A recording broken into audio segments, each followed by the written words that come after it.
Good afternoon. My name is Kennedy, and I will be reading Curious George. The title of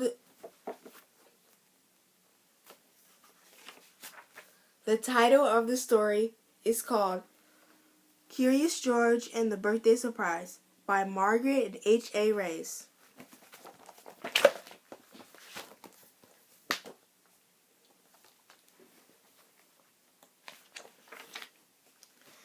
This is George. He was a good little monkey and always very curious. Today is a special day. The man with the yellow hat told George at breakfast, "I have a surprise planned and lots to do to get ready.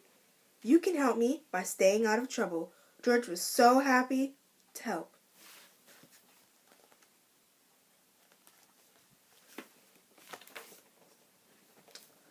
Later, while George was looking out the window and being very good, he heard some tinkling music.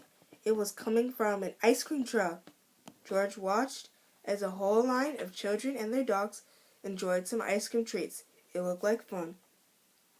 But when the ice cream truck moved on, George forgot all about staying out of trouble and wanted to find some fun of his own.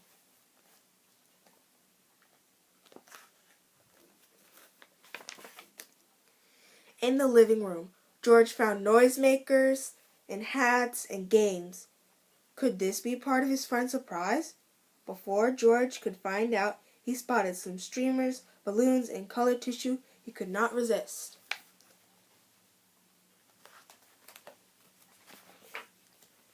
Decorating was easy for a little monkey. Still, George was curious about the surprise, and what was the good smell coming from the kitchen? George followed his nose.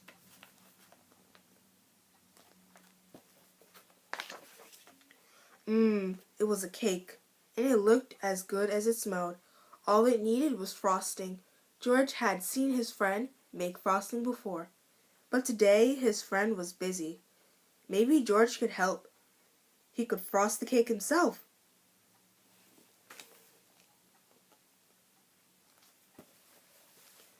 First, George put a bit of this in the mixing bowl. Next, he added a bit of that. Then he turned on the mixer. The frosting whirled around and around.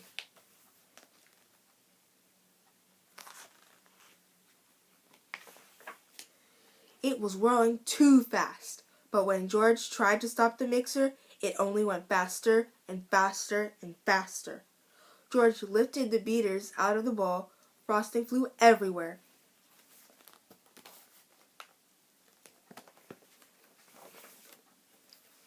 Poor George! He did not mean to make such a mess.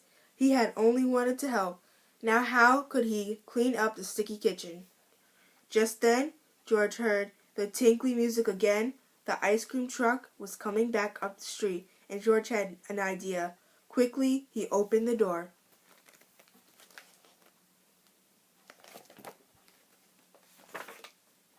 And invited all the dogs in for a treat.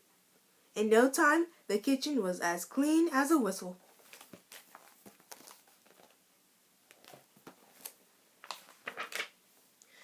When the dogs finished their snack, George took them back outside. The ice cream truck was still there, and so was his friend. "George," said the man with the yellow hat, "I've been looking for you. It's time for the surprise." George had found hats, games, and decorations, and a cake. He was curious. Was the surprise a party?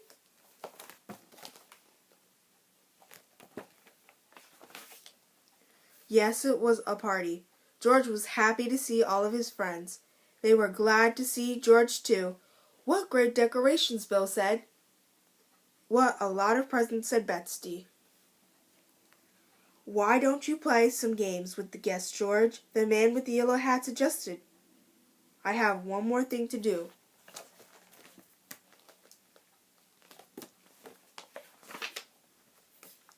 When George's friends came back, he was carrying a cake covered in candles. This wasn't just any party. It was a birthday party. But George was still curious. Whose birthday was it? He watched to see who would blow out the candles. The man with the yellow hat had put the cake down in front of George. That was a surprise. It was George's birthday. The party was for him. Everyone sang happy birthday. Then George took a deep breath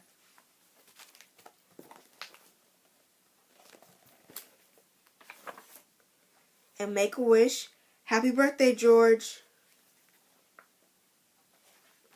The end.